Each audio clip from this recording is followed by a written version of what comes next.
Hello friends, कैसे हैं आप लोग। मेरा नाम है अफरेज अंसारी। आज मैं आपको अपनी नीट जर्नी के बारे में बताऊंगा।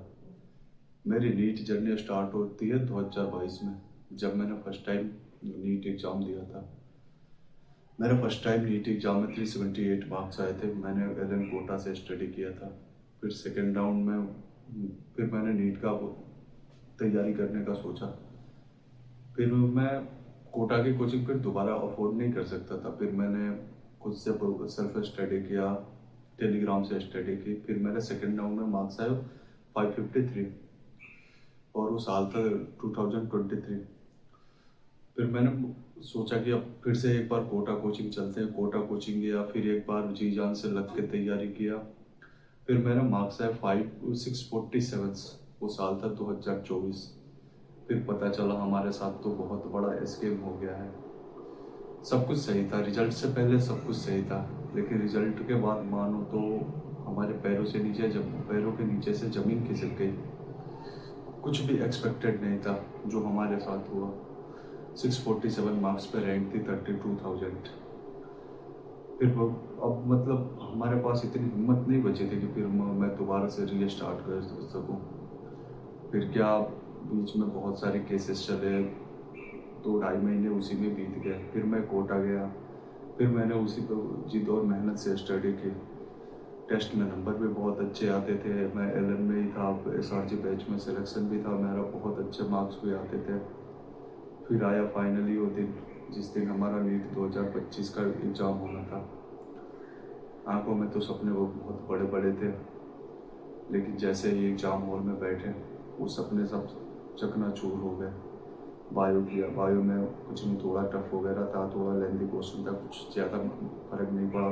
केमिस्ट्री किया, ठीक ठीक है, फिर भी केमिस्ट्री भी हो गई। लेकिन जब फिजिक्स का क्वेश्चन अटेंड करना शुरू किया, मानो हर क्वेश्चन हमें खुद से झकझोरने लगा हो। मानो कह रहा हो कि भाई छोड़ दे, तेरे बस की है ही नहीं नीट। बहुत सारे क्वेश्चन अटैम्प्ट किए, शुरू से क्वेश्चन अटैम्प्ट किए, शुरू से 10 क्वेश्चन अटैम्प्ट किए, जिसमें 7-8 क्वेश्चन तो खुद पहले ही नहीं हुए। फिर अटैम्प्ट, फिर पीछे से अटैम्प्ट किए, फिर ऐसे ही तो कुछ मतलब पूरा दिमाग खराब हो गया हमारा।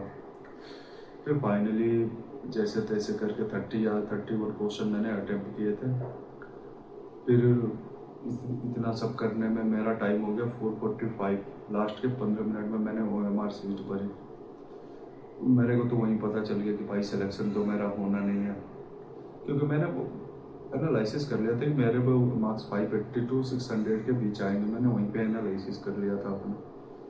फिर जैसे ही मेरा OMR लिया गया, मैं रोते हुए क्लासरूम से बाहर निकला, क्योंकि जिस बच्चे के 650 पे सिलेक्शन नहीं हो रहा, वो 580 590 पे क्या ही एक्सपेक्ट करेगा। फिर मैं रोते हुए बाहर निकला। बाहर मेरी अम्मी थी। मैं अम्मी के गले लग के बहुत देर रोया, मतलब मानो तो 11-12 बजे रात तक मैं पूरी रोया। फिर मेरे को एलन से कॉल आया। उन्होंने पूछा बेटा टोटल मार्क्स कितने आ रहे हैं, आंसर की वगैरह भेजे। फिर मैंने मैच करके बताया। फिर उन्होंने बोला बेटा पेपर बहुत हार्ड था, ठीक है इतने मार्क्स, ठीक है इतने पर अच्छी रैंक आएगी। लेकिन मेरे को अभी भी सेटिस्फेक्शन नहीं था, क्योंकि पिछली बार इतनी ज़्यादा झेल चुके थे कि जब तक एक बार मार्क्स तो हटा ही दो, जब तक एक बार रैंक ना देख ले कुछ भरोसा होने वाला नहीं था। फिर फाइनली तो इधर भी बहुत सारे 1-2 केसेस चले गए, इधर का एग्ज़ाम उधर का एग्ज़ाम, रिकंडक्ट, ये वो बहुत सारे केसेस चले। फाइनली वो दिन आया जिस दिन हमारा रिजल्ट आया।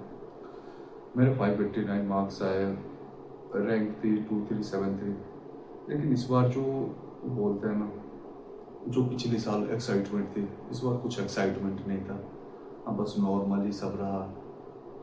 हाँ ठीक है, वो पिछली बार कुछ नहीं तो पिछली बार एक कॉलेज तो अलॉट हो गया था। हाँ, इस बार एम्स तो मेरे को फर्स्ट राउंड में एम्स गोरखपुर अलॉट हुआ है।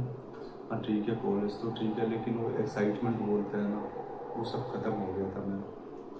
फाइनली मैं एम्स गोरखपुर, मेरे को अलॉट हुआ है, मैं एम्स गोरखपुर